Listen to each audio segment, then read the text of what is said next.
Well, if there were chariots found in the Red Sea, it would probably have something to do with the crossing of the sea. According to the claims around this site, the seabed isn't holding a lone wreck or a handful of scattered relics. It holds something far larger, what looks like the remains of an entire Egyptian force. A recent high-tech dive, we're told, has documented what amateur explorers have insisted for years, an underwater debris field said to include chariot wheels, animal skeletons, and human remains, all heavily preserved by coral growth. Is there any physical evidence on the seabed? Yes, there is, and we have some examples. Skeletons of humans, skeleton parts of horses and bulls, chariot wheels, and strange structures, possibly axles, wagons, and parts of chariots. The central claim is straightforward. There is physical material on the seafloor that resembles the components of ancient chariots alongside bones from both people and animals. If accurate, the discovery wouldn't just echo an old account, it would challenge long-standing assumptions about it. And the most controversial part, as the story goes, is not only what was found, but the alleged reaction, near total silence from mainstream Egyptologists, despite what proponents say are major implications. A $10 million mission kept out of the public eye. Here's what is being claimed happened next. In late 2024, a small and unusually private group, divers, engineers, and underwater archaeology specialists, organized a privately funded expedition. This was not presented as a typical university project with a public grant trail and an academic publication plan. Instead, it was described as a quiet operation backed by private money, reportedly totaling more than $10 million. The team, according to the narrative, brought tools most archaeological expeditions rarely have: advanced side-scan sonar, remotely operated vehicles used in industrial or military contexts, 4K imaging systems, and highly sensitive magnetometers designed to detect anomalies below the seafloor. The purpose wasn't general exploration. They were searching for something specific, something that, in the view of mainstream scholarship, should not be there at all. Their target was what the story calls the lost army of the Pharaoh. For decades, reports from non-academic divers and independent investigators had pointed to a particular area in the Gulf of Aqaba. The descriptions were often similar: wheel-like shapes covered in coral, bones scattered across the seabed, and remnants said to match the biblical Exodus account of an Egyptian pursuit that ended in catastrophe. For just as long, many professional archaeologists and Egyptologists rejected those claims. Critics described them as misinterpretations, religiously motivated speculation, or outright pseudoscience. But the new team, according to the script, didn't begin from scratch. They began with a map, built from those earlier, dismissed reports. And they had equipment capable of surveying the seafloor in detail. They laid out a wide search grid. For days, sonar sweeps probed the deep. Then, the account says, something unusual appeared on the operator's screen: symmetrical shapes that did not resemble ordinary rock formations. They were rounded and consistent, and most strikingly, they appeared in a long, linear pattern. To the team, these anomalies resembled wheels, many of them, and Ruv was sent down, a small submersible robot equipped with bright lights and high-resolution cameras. Its floodlights cut into the darkness, revealing at first only sand and stone. Then, partially emerging from sediment, a circular form appeared, completely covered in coral, but unmistakably wheel-like in shape. The script identifies it as a spoked chariot wheel. As the Ruv moved forward and its arm disturbed the silt, more of the same shapes came into view, one after another, suggesting a large debris field rather than an isolated object. The site, according to this narration, stretched for nearly a mile and a half. At that point, the story says, the team chose to send divers down rather than rely on remote footage alone. Deep water specialists, some described as former military, prepared for a demanding dive. As they descended, the scale of what they believed they were seeing became clearer. This did not resemble a shipwreck. It resembled the aftermath of a sudden, violent event involving large numbers of people, animals, and equipment. The seafloor, in this telling, looked like a battlefield frozen in place. The divers reportedly observed wheel designs with different spoke counts, 4, 6, and 8. The script treats this as a critical detail, arguing that these variations correspond to different chariot types associated with Egypt's New Kingdom period. In that framing, 4-spoked wheels represent older designs, while 6- and 8-spoked wheels are presented as later, more advanced forms tied to elite units and possibly the pharaoh's own forces. Finding multiple designs mixed together is portrayed as more than random debris. The narration suggests it reflects the presence of a broad cross-section of a chariot core, compressed into one catastrophic moment. The report doesn't stop at wheels. It also describes twisted metal pieces interpreted as axles and rectangular outlines that may indicate the remains of chariot frames, now corroded, mineralized, and fused to the seabed by centuries of coral growth. Much of what is being identified, the script notes, is no longer pristine material. In many cases, it is coral that has grown over hard surfaces and preserved shapes after wood decayed and metal degraded. In other words, the divers weren't simply seeing artifacts, they were seeing what the narration calls coral fossils of artifacts, structures formed as coral grew over the original objects and retained their outlines over time. Then come the bones. The divers allegedly reported finding large quantities of bone fragments woven through the debris. Some appeared animal, skulls, ribs, and leg bones described as consistent with horses, positioned as though they had been harnessed. Others were described as clearly human, spinal segments, pelvic bones, and skull fragments mixed into a chaotic scatter. In this version of events, the debris field isn't interpreted as a dump site or gradual accumulation. It's framed as the resting place of an organized force, soldiers and animals, destroyed rapidly in a single catastrophic incident. The account then highlights one detail that is presented as the most controversial, a faint metallic glimmer beneath coral that appeared in the diver's light to have a dull golden tone. This is linked to a long-standing claim from earlier explorers that one wheel was gold-plated, possibly belonging to a high-ranking commander or even a royal chariot. The team, according to the story, did not attempt to remove it. Coral had locked it into place, and any effort to extract it would likely have destroyed the surrounding structure. Instead, they documented what they saw, thousands of photographs and extensive video.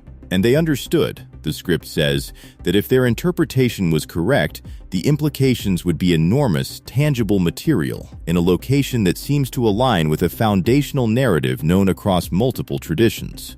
But then comes the complication. The story claims that when preliminary findings were quietly shared with certain academics and institutions, the response was not open engagement or enthusiasm. It was silence, described as cold, rigid, and total. But the discovery was just the first piece. The location was the second.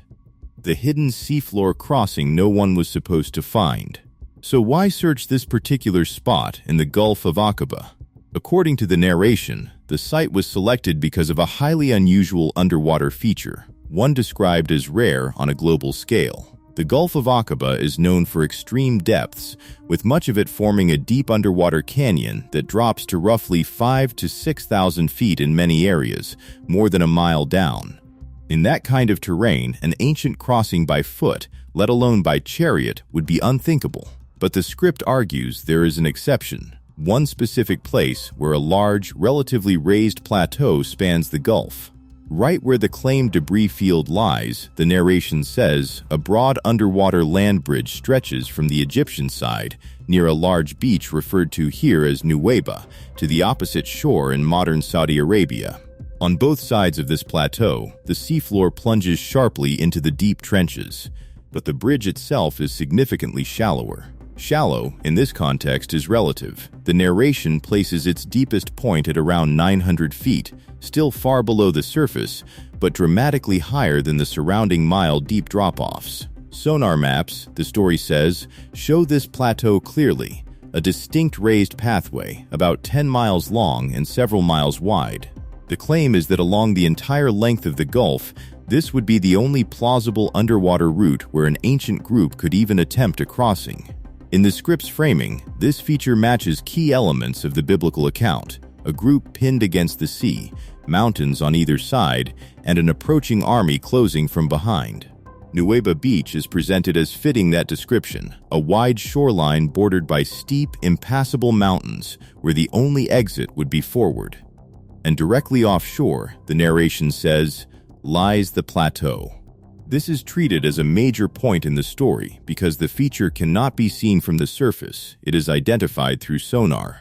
The script argues that the narrative's geographical fit is too precise to dismiss, implying that something significant happened at this location. The linear distribution of material is presented as supporting that idea. The mile-and-a-half trail of wheels and bones allegedly follows the direction of the submerged bridge, resembling a group caught mid-passage. The location is also used to explain preservation. At approximately 900 feet, artifacts would have been protected from surface storms, anchors, and many forms of looting for long periods. The narration adds that currents shaped by the deep canyons on either side could trap sediment on the plateau, gradually burying objects. Meanwhile, warm, clear water would encourage coral growth, which could encase debris and preserve forms even as original materials deteriorated.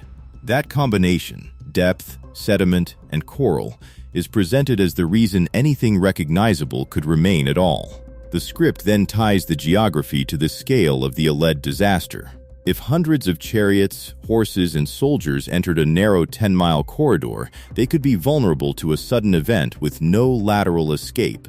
Trapped between deep trenches, the narration suggests they would have nowhere to go if conditions shifted abruptly. This is used to counter a common skeptical response that the site could simply be a shipwreck area. The argument presented here is that it does not resemble a shipwreck. It is described as a concentration of military chariots from a single era, aligned in a linear path on the only plausible crossing route in the Gulf. In the script's view, that pattern is not random, it is a scene. And then the story introduces the figure who, it says, pointed to this location long before advanced sonar made it widely discussable. The man academia dismissed, and the map he left behind. According to the narration, the entire chain of events, secret expedition, sonar mapping, and academic silence leads back to one man, Ron Wyatt. Wyatt, the script explains, was not a professor or a credentialed archaeologist. He was a nurse and anesthetist from Tennessee, driven by a deeply literal belief that biblical stories described real, discoverable history. He spent decades and his own money trying to locate physical evidence for that belief. In the academic world, he was treated as an outsider. More than that, he was often dismissed outright. In the 1970s, the narration says, Wyatt became determined to identify the true site of the Red Sea crossing. He rejected the Reed Sea interpretations that placed the event in shallow northern marshlands. Instead, he followed what he considered textual clues pointing to a body of water deep enough to destroy a pursuing force. That led him to the Gulf of Aqaba, and specifically to the mountain-locked shore at Nuweiba. His reasoning, as described here, was simple. If this was where the fleeing Israelites were trapped, then this was where the crossing occurred. And if the crossing occurred here, then the remains of the pursuing army would be on the seabed, on the underwater land bridge. In 1978, the script says, Wyatt went down with basic scuba equipment. He claimed to find coral-covered chariot wheels, and he stated that he recovered a hub from one. He took underwater photographs that critics later dismissed as images of oddly shaped coral rather than definitive artifacts. But Wyatt, according to the narration, continued diving. He claimed to see more wheel shapes, more chariot components, and bones, both human and horse, mixed among the debris. And then he made the claim that drew the most attention, that he filmed a gold-plated chariot wheel faintly gleaming beneath coral. When he presented these claims, the narration says the academic response was not neutral. He was ridiculed, labeled a fraud, and accused of reading his beliefs into ambiguous forms. His reputation was further damaged, critics argued, by his other major claims, discoveries that included Noah's Ark, a proposed site for Mount Sinai in Saudi Arabia, the remains of the Red Sea crossing markers, and even the Ark of the Covenant beneath Jerusalem. To mainstream researchers, the script says, Wyatt's work looked like an unverified, faith-driven hunt rather than disciplined archaeology. His Red Sea claims were dismissed alongside everything else. For more than 40 years, this narration continues. The site remained framed as myth, rumor, or misinterpretation, choral and coincidence rather than evidence. Ron Wyatt died in 1999, still widely rejected. But he left behind research materials, including maps and coordinates for the underwater plateau and the debris field he believed he had found. When modern technology tested a forbidden claim, the story then returns to the modern expedition. The claim is that the team in late 2024 did not begin without guidance. They followed Wyatt's coordinates. And with sonar, ROV footage, and high-definition documentation, the script says they confirmed key elements of Wyatt's story: the existence of the land bridge, wheel shapes consistent with different spoke counts, bones mixed into the debris, and even a golden glint consistent with the alleged plated wheel. This, the narration argues, is the heart of the controversy. If the debris field is real and ancient, then at minimum, Wyatt was correct that something large and unusual exists on the seafloor in that exact location. That would force a reevaluation of a figure long treated as a fool, and it would raise a more unsettling question: how could an event like this have occurred? Because the how, the script says, is where the most dramatic theories begin. Theories that attempt to explain the impossible. If an army is truly on the seabed, how did it get there? The ancient account says the sea opened, the Israelites crossed on exposed ground, and then the waters returned, destroying the pursuing Egyptian force. Mainstream science generally rejects that literal mechanism. But in this narrative, the claimed evidence prompts a different approach, proposing alternative explanations that could produce a similar outcome. Wild theory number 1: the volcano tsunami. The first theory offered is that the miracle may have been an unusually timed natural disaster. Around 3,500 years ago, the narration says, a massive volcanic eruption occurred at Santorini, ancient Thera, one of the largest eruptions known in human history. The eruption is said to have generated enormous tsunami energy across the region.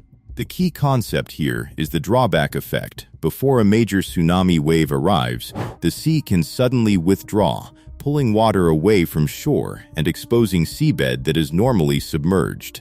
To people unfamiliar with such events, it could appear as though the sea itself had opened. In this scenario, the Israelites are trapped at Nuweiba. The volcanic event triggers a dramatic withdrawal of water, exposing the underwater land bridge. They cross while the seabed is exposed. The pursuing Egyptian army, seeing the same path, follows with chariots onto the mud and sand. Then the second phase arrives, the return surge. As the army reaches the center of the passage, the wave energy races back into the Gulf, overwhelming them. In this framing, the timing creates a sequence that resembles the ancient story: withdrawal, passage, and sudden collapse. Wild theory number 2: the Ark of the Covenant. The second theory is presented as even more extreme, and it circles back to Ron Wyatt's broader claims. Since Wyatt claimed both Chariot evidence and the Ark of the Covenant, the script asks whether those ideas could be connected. What if the Israelites weren't only fleeing with families, but were carrying something Egypt considered strategically vital? Some non-mainstream interpretations propose that the Ark was not only a religious object, but also an advanced device, described variously as a capacitor, an energy source, or a weapon. In that telling, Moses, raised in Pharaoh's court and familiar with elite knowledge, could have used such a device to generate an effect that forced water aside or held it back. The sequence mirrors the traditional account. A pathway opens, the Israelites cross, and the pursuing army enters.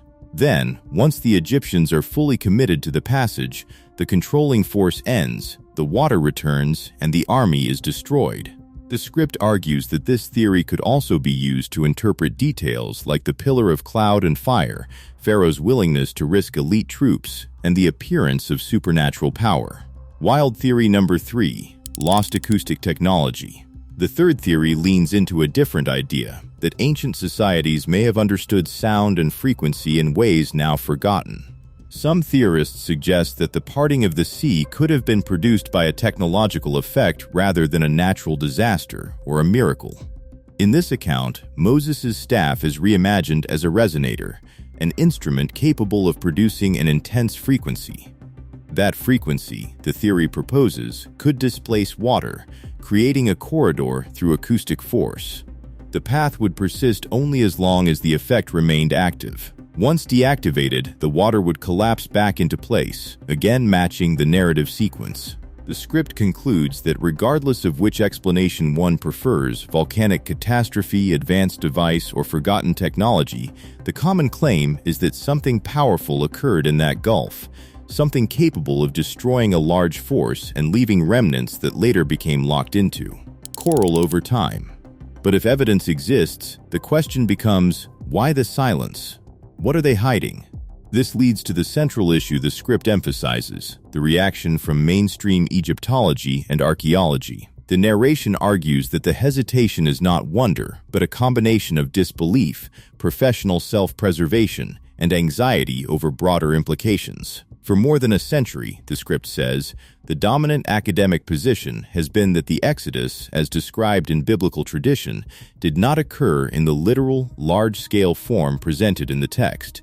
Scholars often point to the absence of archaeological traces in the Sinai that would be expected from a massive migrating population over decades. No clear campsites, no widespread debris, no corresponding material culture on the scale implied. They also point out the lack of Egyptian records describing the sudden destruction of a major chariot force. In the mainstream view presented here, modern Egyptological timelines and interpretations do not include such an event and cannot easily accommodate it. In that context, the script argues, the emergence of an underwater debris field that appears to match the story would create an academic crisis. It would suggest that experts were not merely missing a detail but building histories around a framework that excluded a real catastrophe. And it would be particularly destabilizing, the narration adds, because the site is tied to the maps of Ron Wyatt, someone the academic world dismissed for decades. If he was right about this location, even partially, it would raise uncomfortable questions about how such claims were evaluated. The narration then describes why silence might feel safer than engagement. Careers, reputations, and published work could be threatened. It imagines the difficulty of a long-standing consensus reversing itself, especially if that reversal appears to validate an outsider. In that frame, skeptics would respond by challenging the source, demanding extremely high standards of proof, and proposing alternative explanations, such as mixed-era debris or misidentified coral forms, even when proponents argue the shapes are too consistent to dismiss. But the script then pushes beyond academic caution into a more expansive claim that the implications could extend beyond universities. It suggests that if the site were proven beyond doubt to be the remains of Pharaoh's army, it could be seen as physical confirmation of a foundational miracle. In a world shaped by religious and political tension, the script argues, such proof would have major consequences, potentially strengthening the claims of Judaism, Christianity, and Islam simultaneously, and disrupting secular narratives that treat religious accounts as purely symbolic. In that view, the discovery becomes not only academically disruptive but geopolitically destabilizing, something powerful institutions might prefer to suppress rather than debate. And then the story turns to its most urgent claim that the evidence is disappearing. The narration revisits the gold-plated wheel story attributed to Ron Wyatt. In this script, he is said to have claimed that he brought such a wheel to the surface, documented it, and reported it to authorities, expecting a positive response. Instead, the story says, the object vanished. There are no official photographs, no museum record, and no formal public accounting, meaning the most dramatic single artifact, the smoking gun, is absent. Skeptics interpret that absence as proof it never existed. The narration offers an alternative suspicion that it may have been confiscated and stored away, out of public view, because of how explosive its implications could be. It goes further. The 2024 team, the script claims, compared their modern sonar maps and imagery to Wyatt's older documentation from the 1970s and 1980s and noticed something disturbing. Portions of the debris field appeared altered. Areas once described as dense with material now seemed unexpectedly empty. The narration asks whether this could be explained by erosion and currents over millennia, or whether something more deliberate occurred. It claims the team observed drag marks on the seabed, marks consistent with heavy objects being pulled away. If true, the script argues, that would suggest a long-term effort to remove evidence quietly and systematically. In this telling, the situation becomes a race against time. The site is described as fragile, coral-encased forms and mineralized bones slowly worn by currents, while human activity poses an even larger threat. The narration paints the academic establishment as standing at a precipice, caught between a comfortable consensus and a body of evidence that could overturn it. And while debate stalls, the story claims the seafloor is changing and the evidence may be vanishing. So what is this site really? Is it one of the most important underwater archaeological finds ever made, or a story built on misinterpretation and decades of rumor? And if it is real, who would have the power and the motive to erase it? Let us know what you think in the comments, and for more investigations like this, subscribe to Rapid Rank.